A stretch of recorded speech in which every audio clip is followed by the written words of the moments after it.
All right, welcome to the podcast. Thank you. You're welcome. So, I would love for you to share a little bit about yourself and what you do. Well, my name is Tacole. I'm Tacole Robinson, and I am a wife. I am a mother, and I am a minister. And at the present time, I'm grateful to be serving 7 little ones in my household.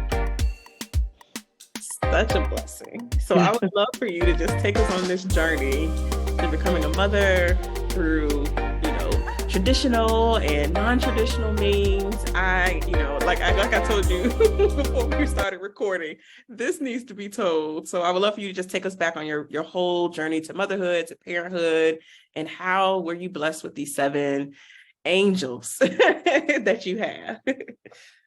Well, my husband and I got married in 2005. Praise God. We'll be celebrating 18 years of marriage in December. And when we got married, my husband already had 2 sons. And so I became a mother immediately. I've always wanted to be a mom and enjoyed my responsibility as a new wife and a mother. But I had this earnest desire to have a child with my husband.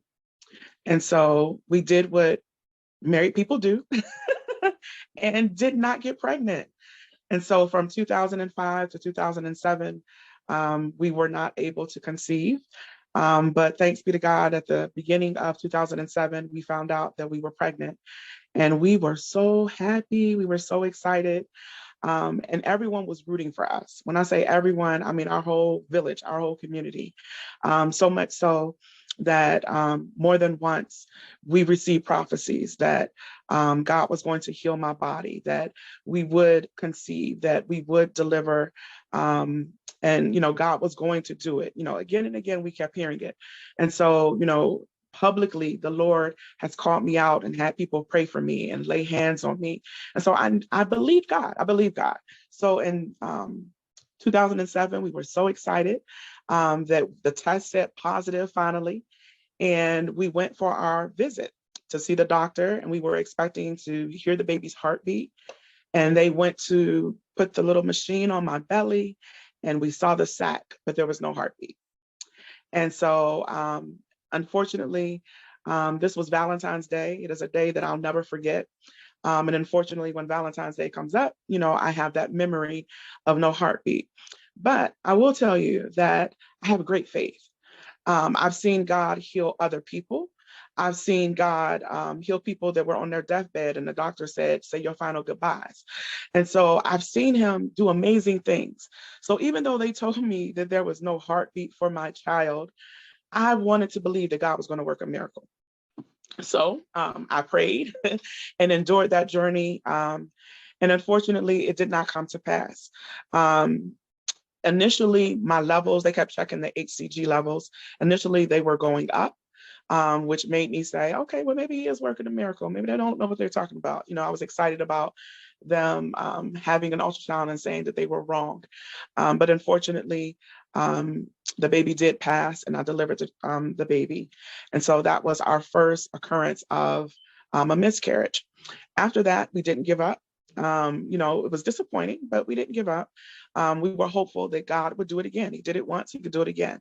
But I wanted answers. I wanted to know if there was anything positively that I could do or we could do on our end to make sure that we didn't have to engage in that type of pain again in regards to the miscarriage. And so the doctors discovered that I had fibroids. And so they thought that the fibroids being in my uterus in the lining, that may have been a problem in regards to the baby developing. And so a suggestion was made that I have my fibroids removed. So I was in agreement with that. Like, hey, let's get them out of there. So we did the surgery. They removed many fibroids. One was the size of a baseball. And so that makes a lot of sense, at least to my brain, in regards to how that might have been a complication and, in regards to a baby not implanting. And so while the doctor was in there, he discovered an ectopic pregnancy in my left tube. So at some point, We had gotten pregnant twice and didn't realize it. And thanks be to God that, I didn't incur, any major injuries from that ectopic pregnancy. But they had to cut my left tube because of that pregnancy in order to remove it. And so the doctor told me that of course lessened my chances of being able to conceive.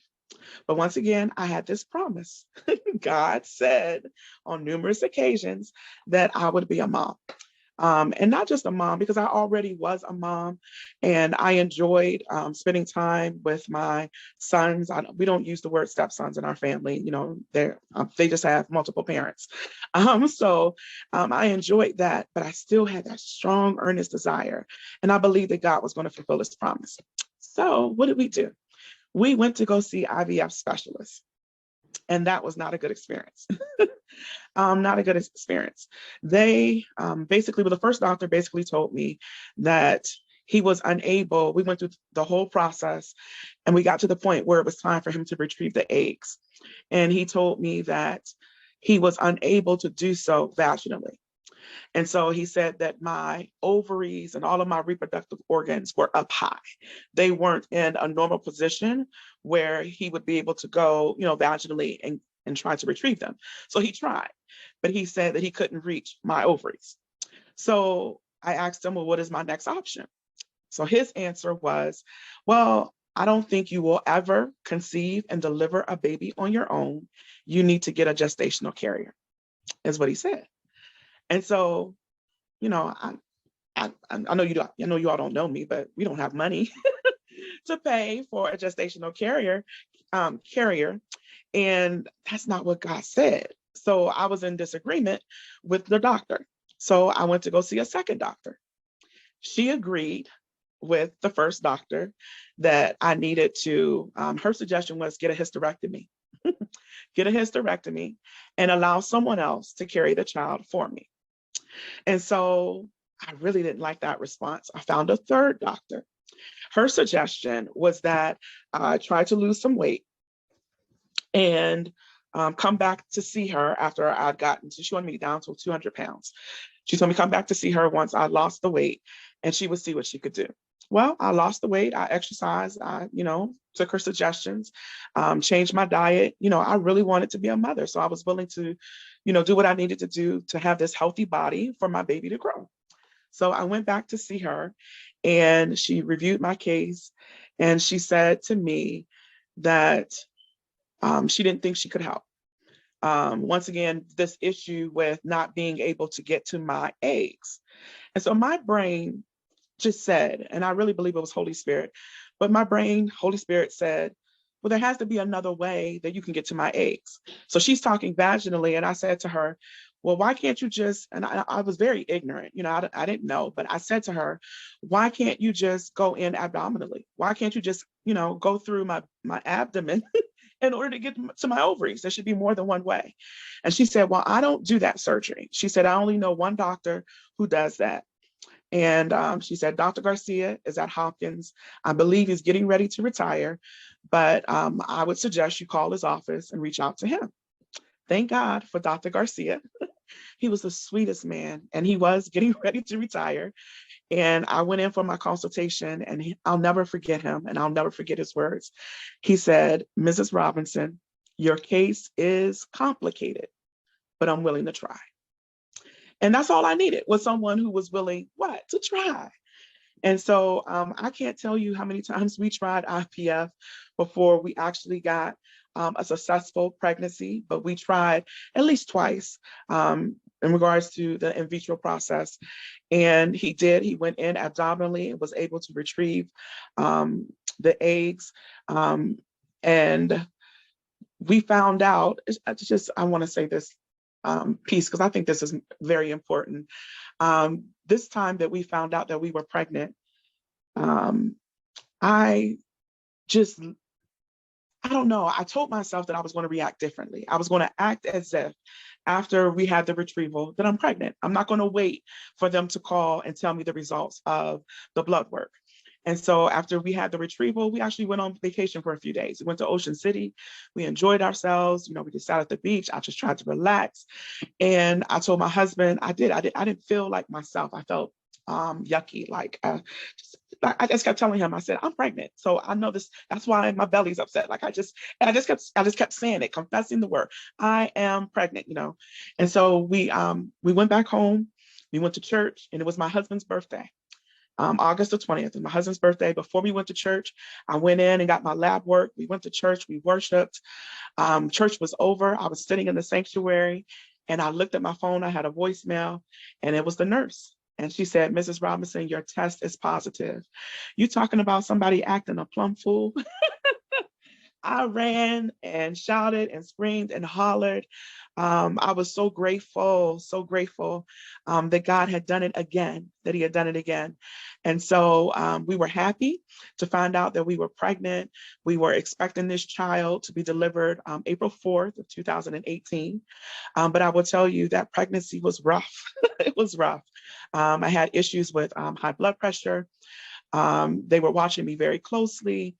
We got to about 28 weeks and they started having me come in for multiple appointments. And at one particular time, I went in for this appointment and they noticed that my amniotic fluid was leaking. And so they kept me in the hospital over the weekend. And on Sunday, the doctor that was covering for my doctor came in and she said, your doctor says you can go home because your amniotic fluid has stabilized, you're not leaking anymore. And you can come back in the morning and we'll do the test on the baby again. Well, it was 11:30 on Sunday, and it did not make sense to me for me to get up, go home, and come back 7 o'clock in the morning. That just made no sense to me. And so the nurse who had been working with me, she said, what's wrong? And I told her, I said, well, can you just give me a few minutes? Just give me 30 minutes. I said, I just feel like I'm not supposed to leave. Just, let me think about this. And so she said, well, you have a right to advocate for you and your baby. If you don't feel comfortable going home, that's okay. So I said, I just need 30 minutes. And she said, okay. So she left the room to go tell the doctor that I wanted some time. It wasn't 5 minutes. And she came running back into the room. And she said to me, I think your baby's heart is decelerating. And so she went into emergency mode and she threw the bed back and she was checking. She had the midwife come in. And sure enough, the baby's heartbeat was going down, which meant they took me in for an emergency C-section. And I am so grateful that I listened to that voice within me, which said, I'm not ready to go home. And she had taken the IV out, but she still had me on the baby monitor. Now, had she not been at the desk watching that monitor and noticed his heart rate going down, I would have got up, walked out of that hospital, came home, and probably lost my baby. So I am so grateful that I listened and spoke up for myself. The doctor who covered and did the surgery, let me tell you, when we got into that OR, it was a hot mess. They kept saying, is this stat? And they were like, yes, it's stat. And, and I said to them, I yelled out, I said to them, I need y'all to calm down. Because the person who was holding all of this surgical equipment, she dropped it. The anesthesiologist was fussing. He was like, why doesn't she have an IV? And the nurse was like, well, she was about to go home. So it was a lot of chaos. And I told them, I said, okay, come on, you guys. I know you're doing your best to help me, but I need everybody to calm down. And so they put me to sleep. And when I woke up, my baby was here.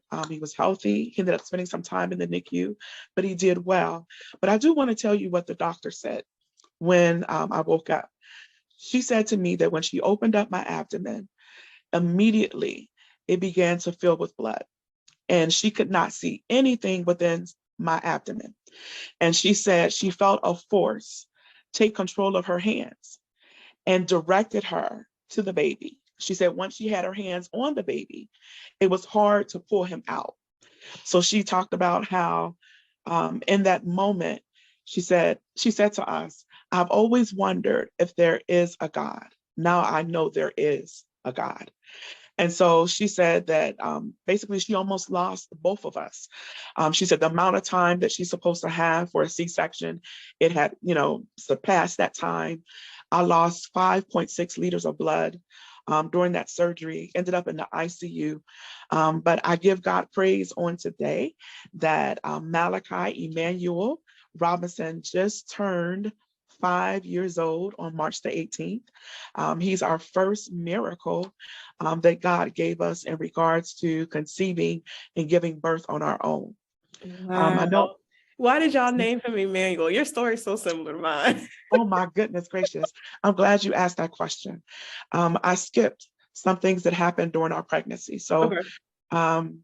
when I told you that my blood pressure was up, that was one issue. Another issue is I started to bleed. So, the first time I saw blood, immediately you think miscarriage, like, this is, oh God, what's going on? So I went in and they told me that it was not a miscarriage, that parts of the pregnancy, I can't remember the proper term, but basically the bleeding could happen the whole pregnancy, but they weren't fibroids. I can't think of the right word for them. Probably But placenta previa, because typically the placenta, if it's around over the cervix, it will cause some bleeding throughout pregnancy if the placenta doesn't continue to rotate as the baby moves. So that's could have been what it was. Your placenta was just sitting there, and that the pressure of the placenta on the cervix caused additional bleeding. And that's typically what will happen during pregnancy, but they normally would diagnose you with it. And if they may not use that terminology, it may have been something else. yes, I can't remember what it is, and I apologize that I can't recall, but it happened in a pregnancy after that one as well. But basically, they told me, the bleeding, don't be alarmed by it. The baby's fine. So the words that God gave me, though, it comes from a text in the Bible where a woman's son dies, and as she goes to the prophet to get help for her son who dies, she tells him, everybody keeps asking her, are you okay? As she goes on this journey to meet the prophet.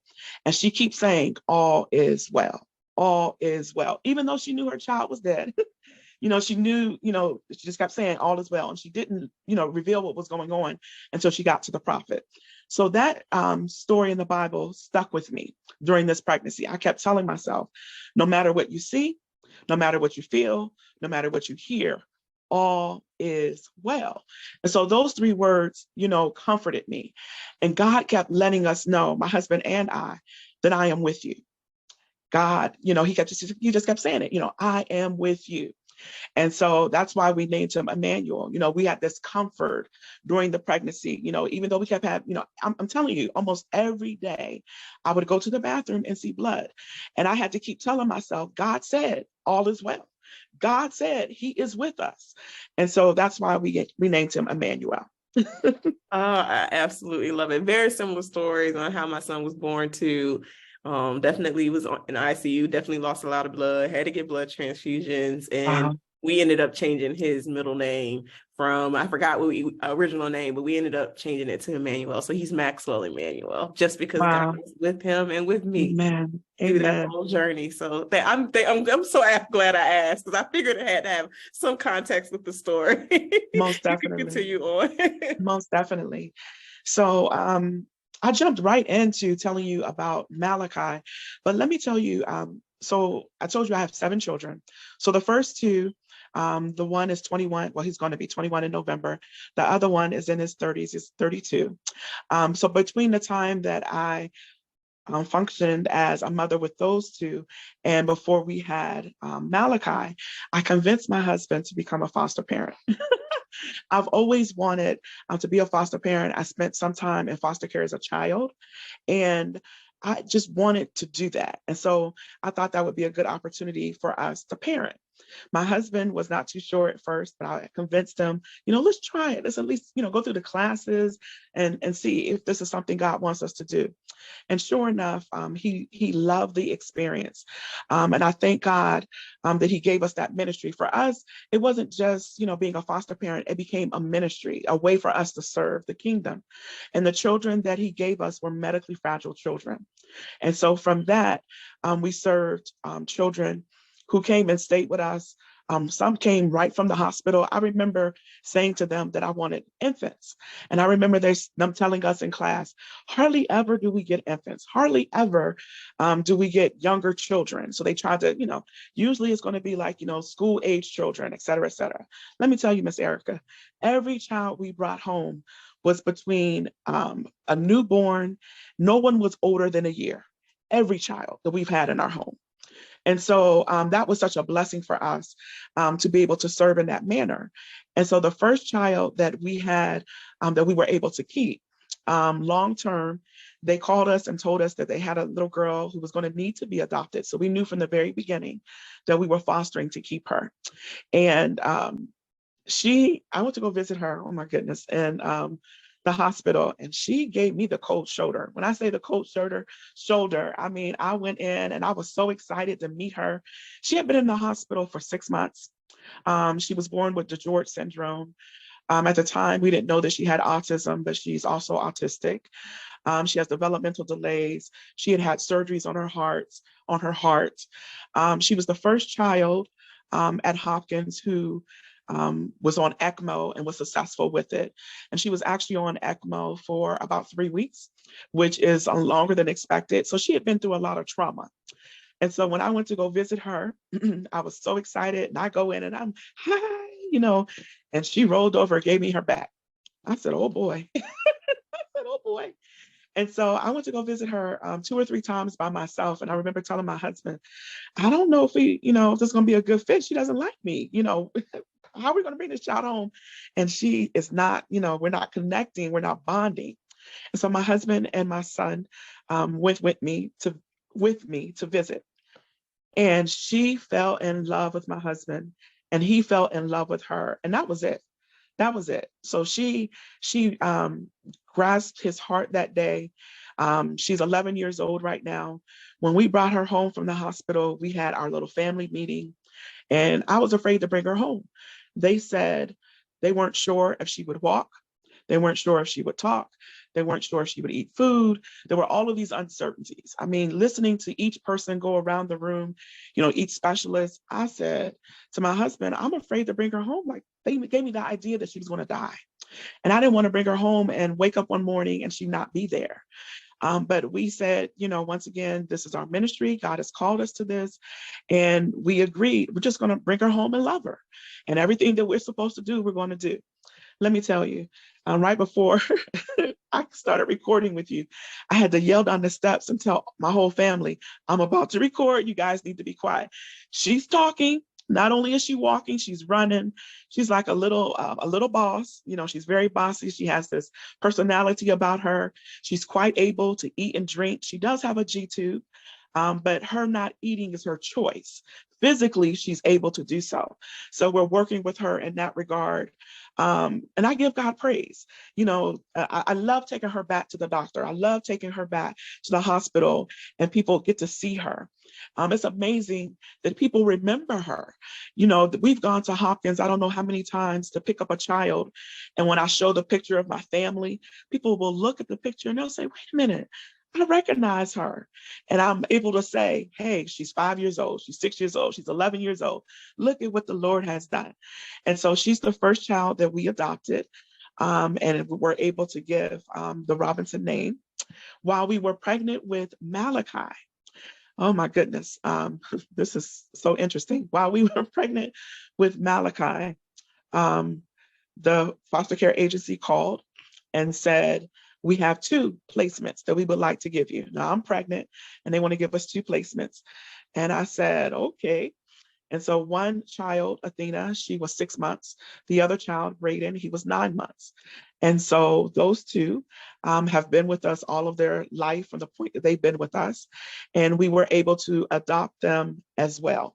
And so interestingly, we actually adopted Athena on Malachi's due date. He was supposed to have been born on April 4th, but remember, he was born early on March the 18th. And so he was born on the 18th, April the 4th, she officially became a Robinson. And then with Brayden, his situation took a little longer in regards to his parents rights being terminated and the whole situation with his parents. But he just became a Robinson in November. And so we have now 3 children that we have adopted. And so far, you know about Malachi. Well, let me tell you, I am a dreamer. You have a full house already. and I want to pause before you continue. You know how much the journey to get to the other side of the journey of what motherhood and parenthood looks like, and to see, and just in the part of the story that you have shared, how faithful you've been, but how God orchestrated the steps along the way and provided for you, provided for your family, and then entrusting you with these foster kids while you were pregnant with this miracle. Like, oh my God, like that's a whole sermon in of itself. Yes. But I just wanted to pause for us to collect, because I think that the journey that many of us are on is not in vain, and that it serves a purpose, even if it's just to share your story on a podcast. Lord, I think that that we all have to, continue to move on the journey, even when it gets hard. So I just wanted just to say that, because obviously I know there's more to your story, but for you to have a full house of babies is commendable in itself at that point in time. So I'll let you continue on. You remind me of part of my story that I almost did not tell you. One of the foster children that we brought home was Sophia.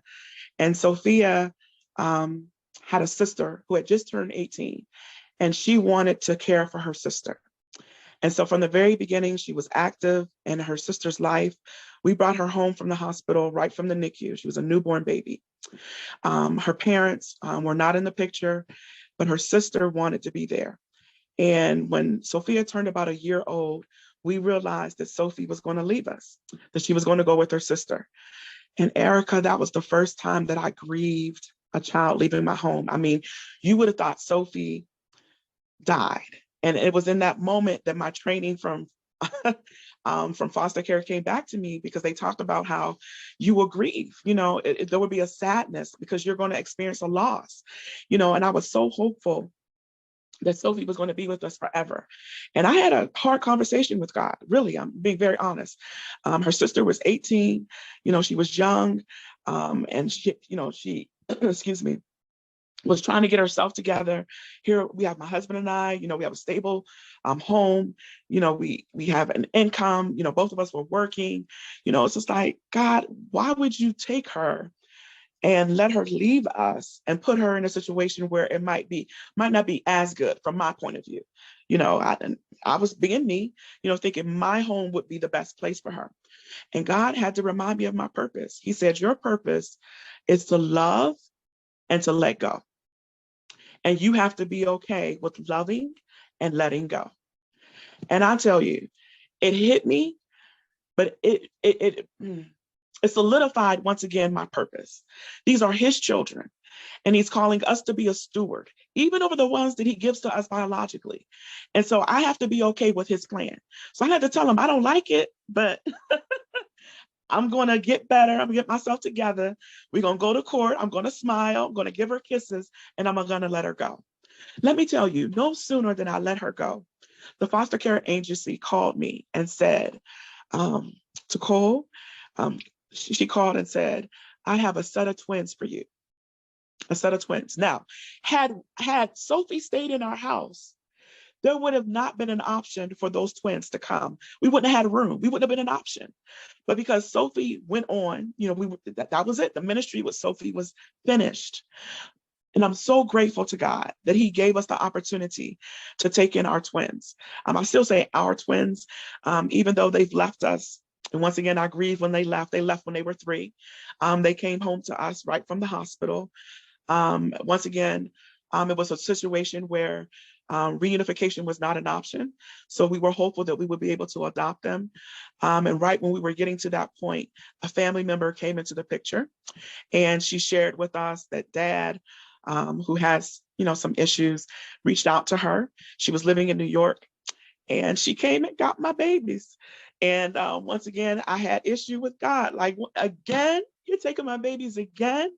But once again, we accepted God's will for us and the will that he had for the twins, because once again, had the twins not gone, with their cousin, who now they call, their mother, she has now adopted them. And she's a wonderful mom. I'm grateful that we get to walk alongside her. And that helped as well in the healing process of them leaving. She gave us permission to still be a part of their lives. She realized that we That's have been good. mom and dad from the beginning. And so I Absolutely. And I think, was going to ask you about that, because I think that Mhm, when people think of, I mean, obviously the foster care system set up so that reunification can take place with mhm, parents or relatives. But in your case, you've adopted a lot of the folks you fostered, but the ones that you do give back is that openness available, which is not always the case. So I'm so happy that you shared that with the twins. yes. And the same happened with Sophia and her sister. Her sister asked us to be godparents for Sophia. So if anything ever happened to her, in her words, she would want us to care for Sophie. And so we still keep in contact with Sophia and her sister, Amber.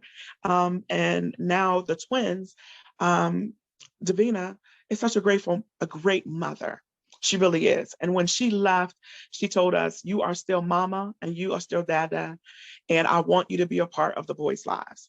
I mean, she sent me pictures almost every day from the point that they were with her permanently. And she knew that it was hard for me. And so I thank God for her.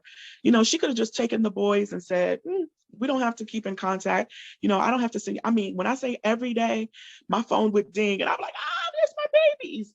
I mean, she did that for almost a year. I consistently received pictures. When she would come in town, they would come to our house and spend the night. And so thanks be to God, she ended up moving back to Baltimore for a period of time. So we were able to stay connected. But I'm grateful that God has made some of these relationships lifelong. And so we get to see them, mature and grow and still be a part of their lives. And the way that she explains it to the boys, that they're blessed that they have many parents. God has given them 3 mamas and they have 2 daddies. And so I'm grateful for our twins. And so that was the first set of twins that we had the honor of serving. There was another set that came and went. And interestingly, there was a lady who prophesied to me before, and she said, I see twins. And so when those 2 sets of twins came in the foster care system, I just assumed God was fulfilling it. I said, well, maybe she didn't see all the way, maybe she just saw twins and it wasn't biological or anything like that. I just accepted, that was it. So that brings us to Deja Joy. So I was telling you that I am a dreamer. Excuse me. And for the longest time, I've seen this little girl. She's brown skinned. She had Afro puffs, and we were sitting on my grandmother's couch. And in my mind, I had so much joy spending time with her. And so throughout time, it would be like deja vu. I would have visions of her. And so we named her Deja Joy, just based off of, trusting God once again that we're going to have this little girl. And when we actually were pregnant with Malachi, I called Malachi Deja Joy from the very beginning, only to find out that he was a boy. I'm like, oh, okay, now we got to think of names. But after we delivered him, I told my husband, I said, the dream about Deja has not gone away. And of course, we were still doing what married people do, but we were not conceiving on our own. And so I suggested to him, let's try IVF again. And so he agreed. And lo and behold, we got pregnant again. And so it's so crazy. Our family and friends, the first time they gave us a baby shower, excuse me, they had these shirts made. And because I was always saying, won't he do it? Giving God praise, throughout the whole pregnancy, that was my thing. Won't he do it? And so all of the aunties, all of the people, all of the women that were so supportive, they all wore shirts that said, won't he do it? And so when we got pregnant with Deja Joy, I had shirts made that said, won't he do it again? And so, God is just so awesome. This pregnancy with Deja Joy was so different. My blood pressure was good. I was just full of joy. I mean, even the kids, we blew bubbles. That's what we really did. I mean, during the whole pregnancy, we would go out on the deck and we would just blow bubbles. I bought a bubble machine and the kids would just get wet with the bubbles. I mean, I really had a good time being pregnant with her. With Malachi, we delivered him at 31 weeks. With Deja Joy, we got to 33 weeks. And when we got to 33 weeks, I wasn't feeling well that weekend. It was Father's Day weekend. You know, I was trying to clean the house up. I wanted to cook out for my husband, but I felt like I had the flu. So I remember having to lay down, you know, periodically throughout the weekend, but I never went to labor and delivery. And let me tell anyone who might be listening, you know, listen to your body. You know, throughout the pregnancy, it had gone well, but I felt like I don't want to call them again. I don't want to get on their nerves again. I don't want to, you know, seem like I'm being, you know, a nag or, you know, I'm over the top, you know, all those things. And so I waited because I knew that I was going to have an appointment that week. And so I went in for my appointment and I'm sitting there in the office and I remember having a thought. When is the last time I felt her move? I remember thinking that right before they called my name. And they called me into the office and we were just going in just for a regular ultrasound.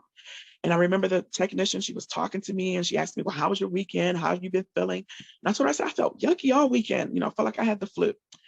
And so she's, you know, doing her exam and she says, I'll be right back. I need to go get the doctor. And I said, is something wrong? And she said, I'm not sure. I need to go get the doctor. And she came back and while she ran out, I, you know, called my husband. My husband was on the phone. She came back and the doctor looked and she said, Mrs. Robinson, I'm so sorry, but there is no heartbeat. And I could not believe it. I could not believe it, that we had made it to 33 and a half weeks and there was no heartbeat. Once again, I know my doctors probably think, you know, here's this crazy Christian woman not wanting to accept, you know, what we're telling her. But it was so unexpected. You know, I just really felt like once we got to 30 weeks, we got to 31, we got to 32, we got to 33. I thought we were smooth sailing. It never dawned on me that we would have a stillbirth. And so they had me go talk to the doctor. He told me he wasn't sure what to do in regards to delivery, whether we would do a C-section or whether we would, you know, deliver the baby vaginally.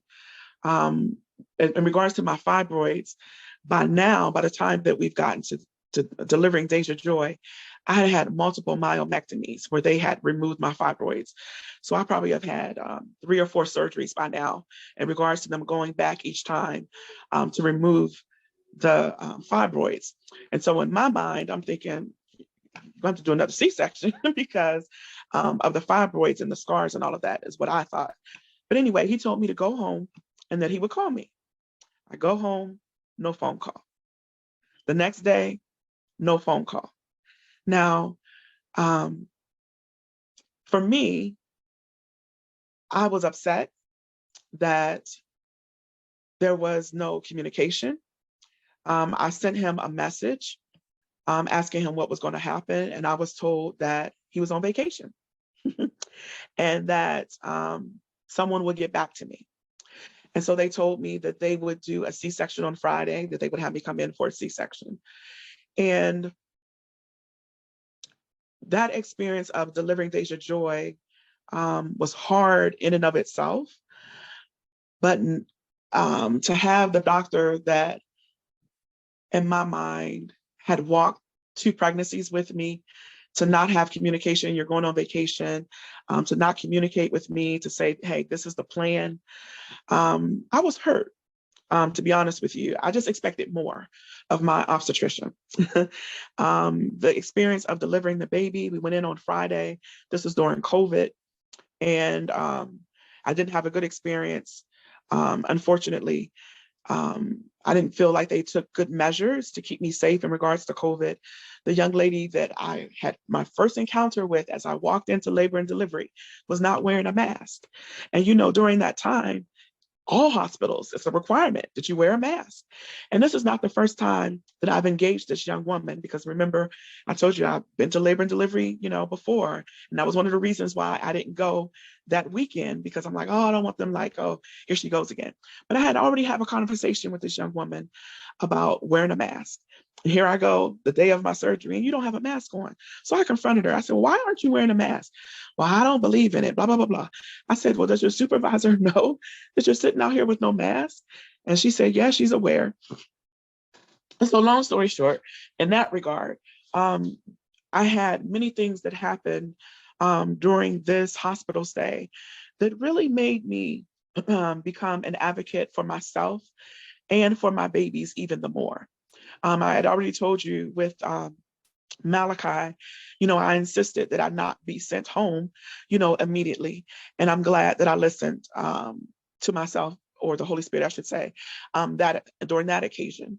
In regards to my delivery with Deja Joy, I insisted, I know they thought I was crazy, but I insisted that they have someone from the NICU come down and be there for the delivery. And I told them, I said, well, what if God works a miracle? What if you deliver my baby and she does have a heartbeat? And they said, well, we'll call for someone from the NICU. I said, but then we'll be waiting. We'll be waiting for someone to come down. I said, why can't someone be here already? So they listened to me to appease me. And the lady came down. She was very nice. And she was there during the delivery. But once again, I had another complicated delivery. I tried to prepare them for that. I told them that the previous delivery, that I had lost a lot of blood, that they might want to be prepared, in case I lose blood again, that it was hard for her to get the other baby out. I told them all of that. But yet and still, I don't think they were still prepared. I was awake during the delivery of Deja in the beginning. And the two doctors that were delivering me did have complications. They did have issues. I did lose a lot of blood. I ended up in the ICU after delivering the baby again. And I had already talked to them about wanting to spend time with Deja. And I had brought clothes with me to the hospital because I wanted to dress her. I wanted to take pictures with her. And so with me being taken to the ICU after my delivery, a lot of the things I think that they would have normally done had I been on the labor and delivery unit didn't happen. And so unfortunately, they dropped the ball where I was concerned. And so I had to complain. No one from social services came to see me. And I knew the type of care that they supposedly could provide, but I didn't receive it. And so I had to complain. And eventually I delivered her on Friday. No one showed up until Sunday to come and see me. And the nurses, though, did a great job in regards to taking care of Deja Joy after they delivered her. They dressed her in the beautiful clothes that I brought, and they took beautiful pictures of her. And they brought her to me that evening, and I was able to spend time with her. And so I'm so grateful for the moments that we were able to spend together.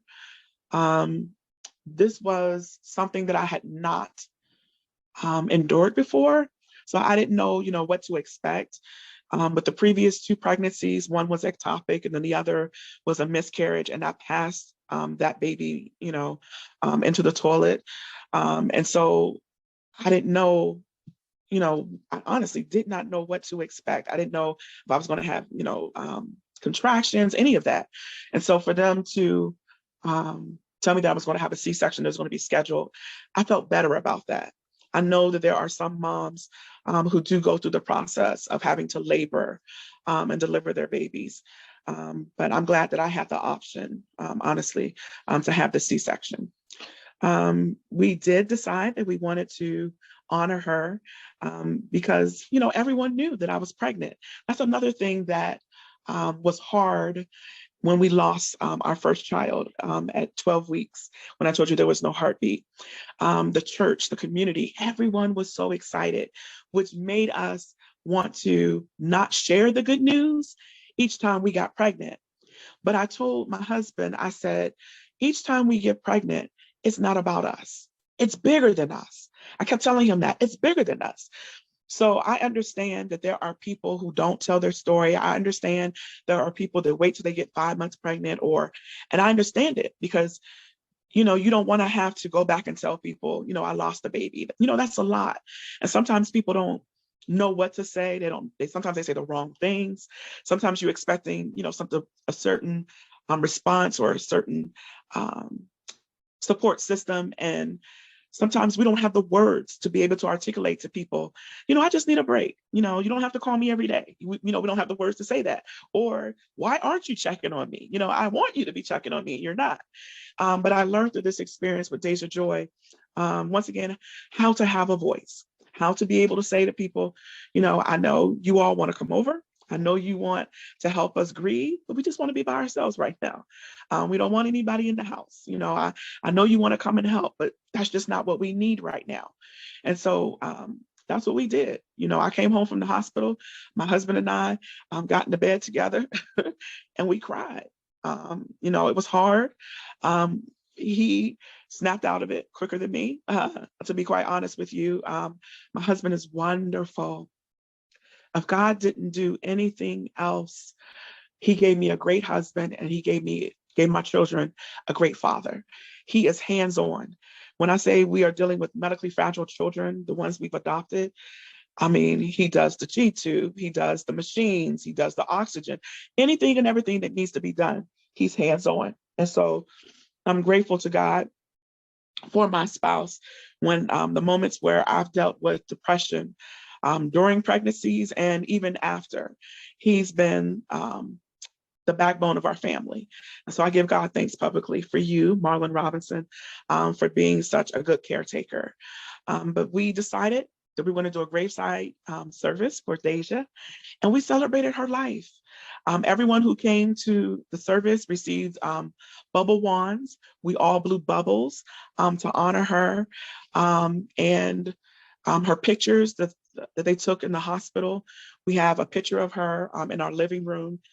So, once again, what do we say to the children? It took me weeks before I could come up with the words. Now, here I am, a minister, my husband and I, but we still didn't have the words to be able to say to our children, where is Deja?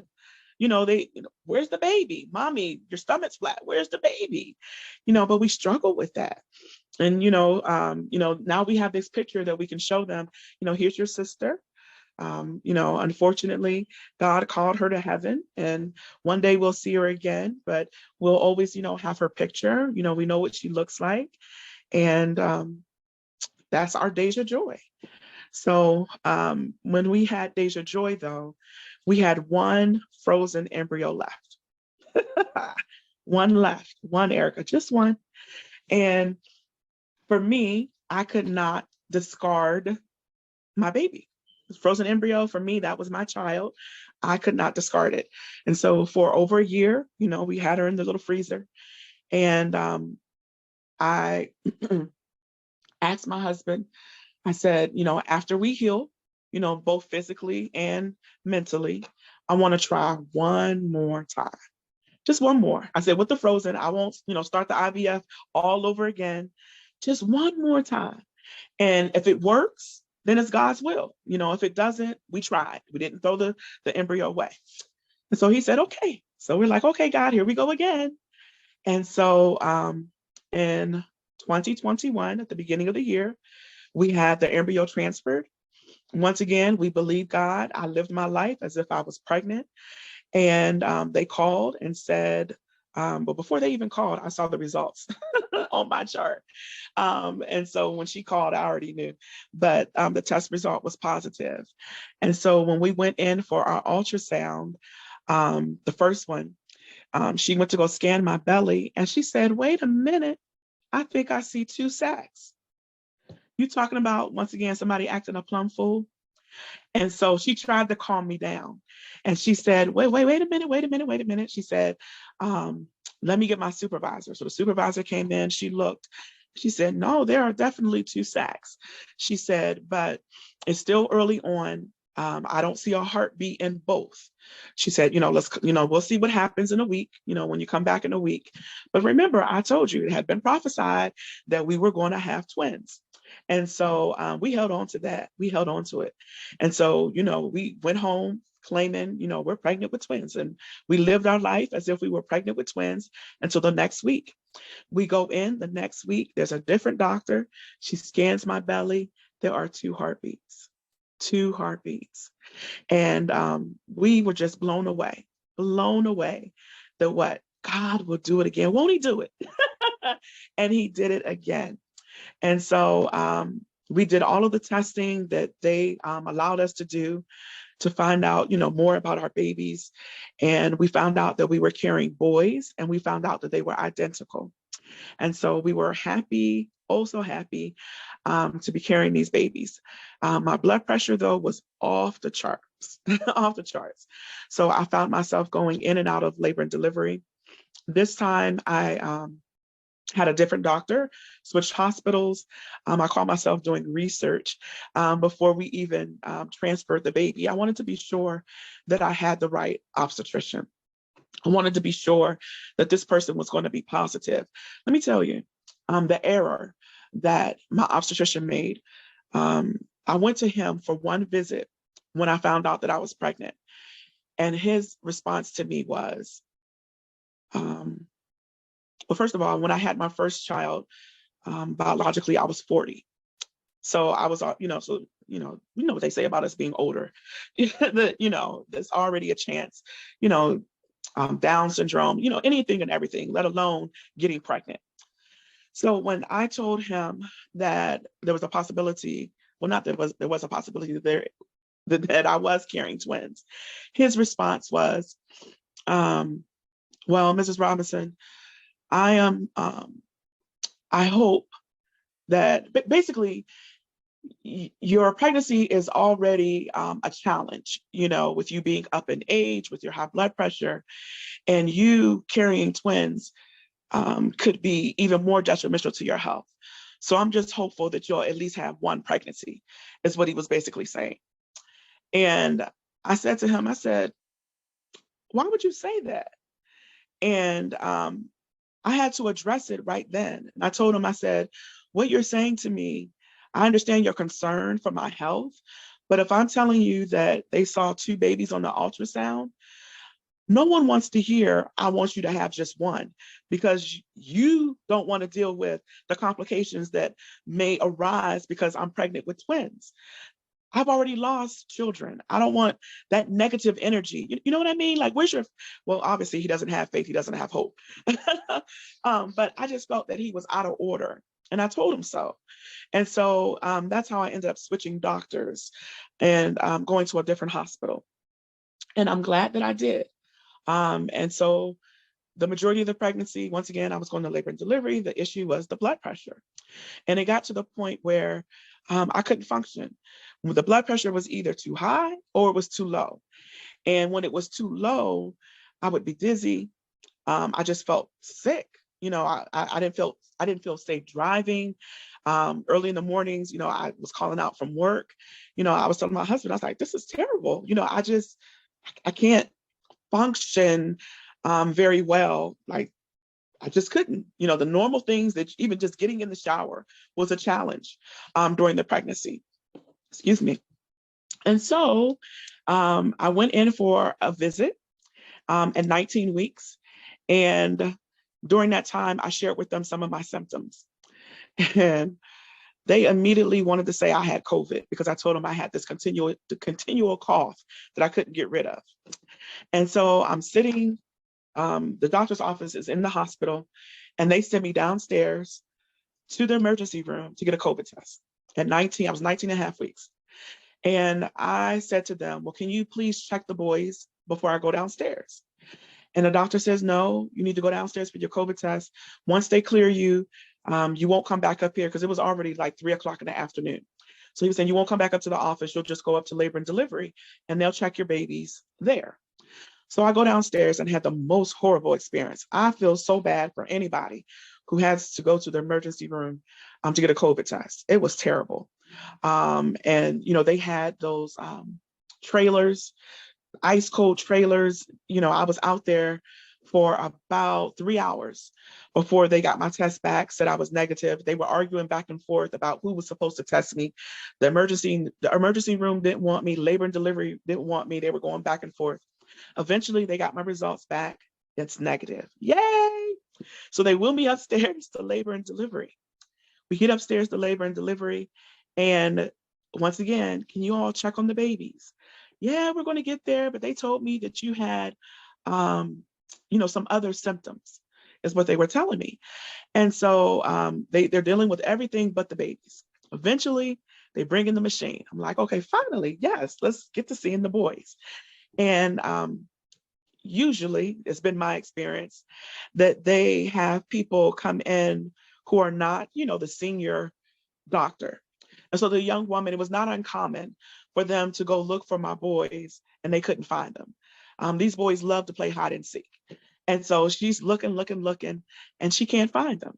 And so she found one and she said, well, usually, where are they? So I know where they like to hide. So I'm telling her, try here. And so she says, okay, well, let me go get some help.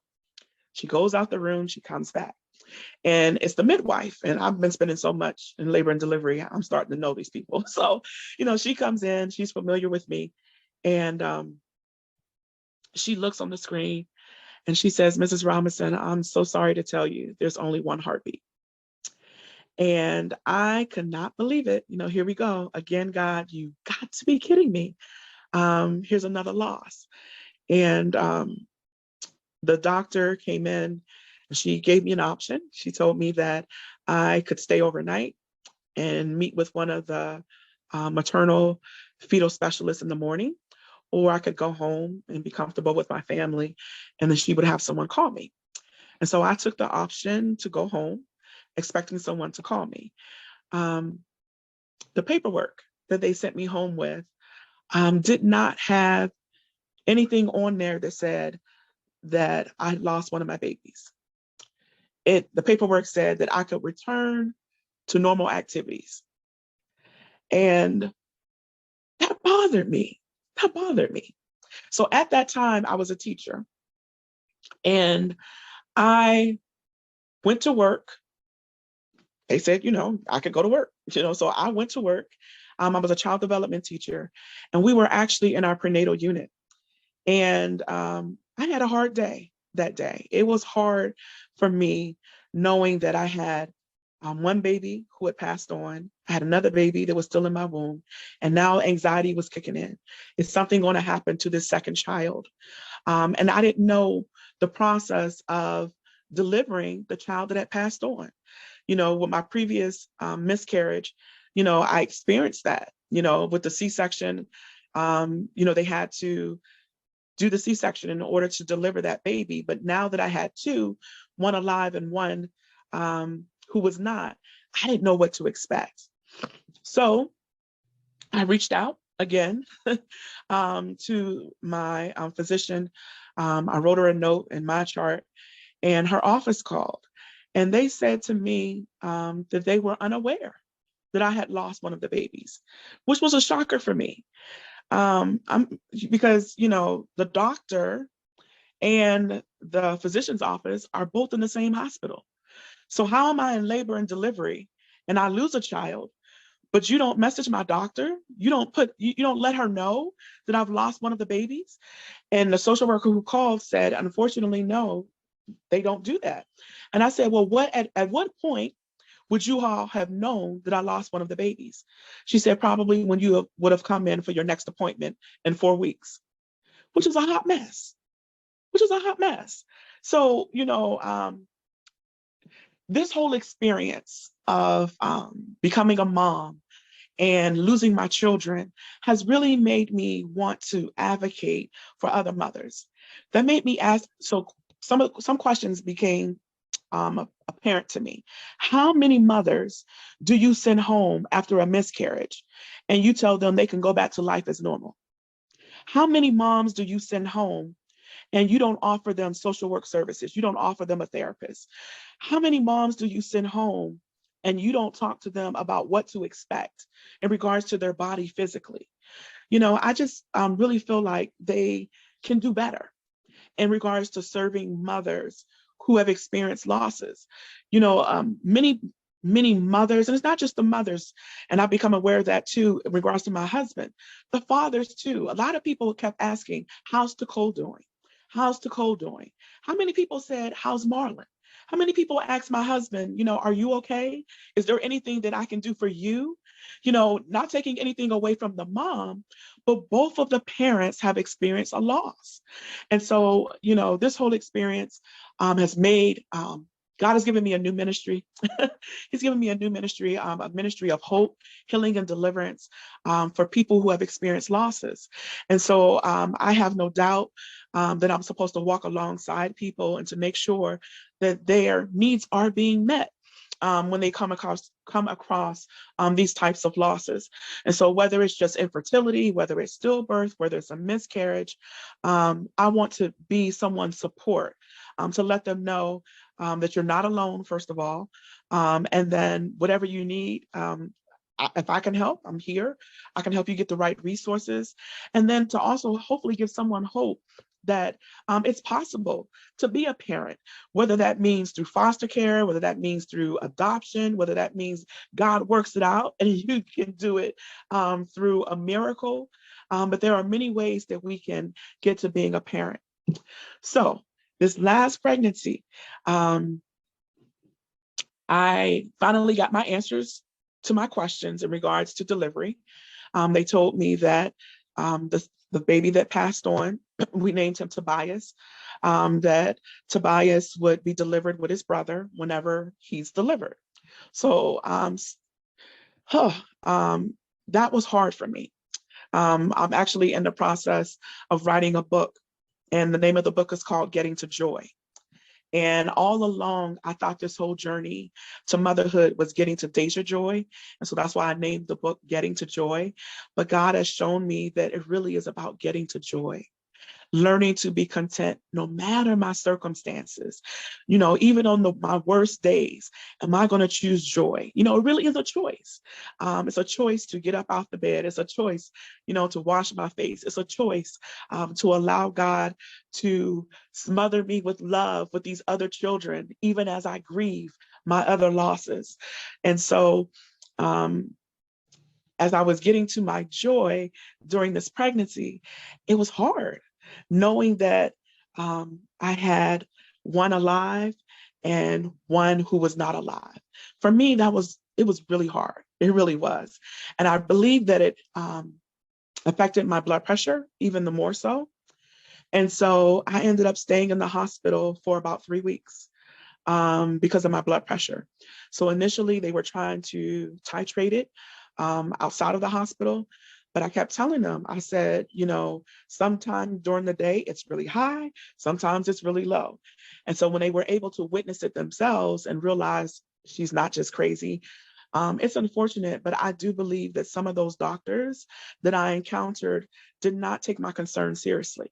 They, wanted to, just take an extra pill and go home. But then, that didn't work. So here I am again. And it was not until my doctor, and I love her to pieces, Dr. Sheffield. Unfortunately, she was on vacation. she took the wrong time to go on vacation, but she went on vacation during the twins' pregnancy. And so those that were caring in her absence did not care as much as she did. But when she found out and came back, she took very good care of me. And I'm so grateful for her presence. I'm so grateful that she heard my voice. And so there were many days that people would come into my room. Eventually they realized they were keeping me. But every day before they agreed that they were going to keep me until delivery, people would say stuff like, "Oh, I'm sure you're ready to go home and be with your family. I'm sure you can't wait to get that belt off your belly." And I had to correct them.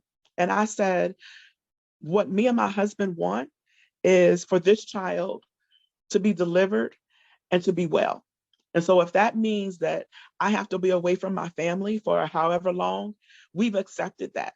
I said, my child being on the belt so that I can hear his heartbeat does not bother me. It doesn't bother me. People would come in the room and they would want to turn the volume down. That gave me comfort to know that he was okay. And so over 3 weeks of being in the hospital, having a few scares, once again, of him coming off the belt, them not being able to find him. One morning, they finally had enough in regards to my blood pressure. And they said, we're just going to go ahead and deliver the baby. He's 33 and a half weeks. Your blood pressure is not coming down. We're trying everything. And so we went in for delivery, and we delivered the 2 babies. Excuse me. I will say that this last experience of delivering these last 2 babies was the worst experience that I've had thus far in regards to a surgery. It is unfortunate that when we talk about joy, I feel that those that were in the operating room stole my opportunity to have a sacred moment with my husband and our children. The anesthesiologists were very chatty during my procedure. And they were so chatty that at one point I lifted my head up off the table and I almost said, "Shut up," to the young lady that kept talking. I recall her saying to one of the anesthesiologists, "Are you going to participate in the Zoom meeting?" And I remember getting anxiety. Right. See, that's the kind of face I made, Miss Erica. I remember having anxiety, like, how are you going to be taking care of me, but also participating in a Zoom? And he said to her, "Well, I have the link, but I haven't decided." So I'm like, okay. And so then she being the other anesthesiologist, she just kept talking.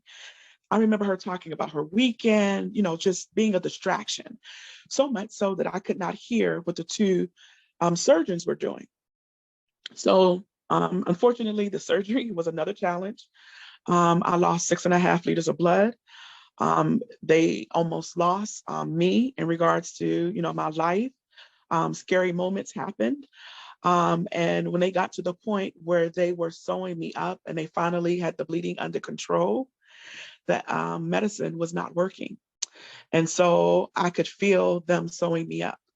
And so I said to one of the nurses, "I can feel that." And no one did anything in regards to stopping the pain. And all I could do was cry out to Jesus. I mean, I literally was calling on Jesus, just Jesus, Jesus, Jesus, Jesus. I mean, I was hysterical. The pain was so bad. And they eventually said, excuse me, "We're going to go ahead and put you off to sleep." And they came over and put the mask on and put me to sleep. But prior to that, I do remember the nurse yelling at them because I was getting hysterical. "Did you guys titrate her epidural? Hey guys, she's feeling this. Did you titrate her epidural?" And then that's when they came over and put me to sleep. The baby, Matthias, he ended up spending a little over a month in the NICU, but he did well. He had a few days of jaundice. He had to be under the lights. All he really needed to do was gain weight. And once again, just me and my faith. He was born November 18th. And I told them, "My child will be home by Christmas." I was adamant. I said, "He's coming home." And they kept saying, "Well, these are the milestones that he must achieve. He has to be able to keep his body temperature. He needs to be able to, drink from a bottle, all these things." I said, "Well, we're going to check everything off. He will be home." And God did it. I'm so grateful to God that he was healthy.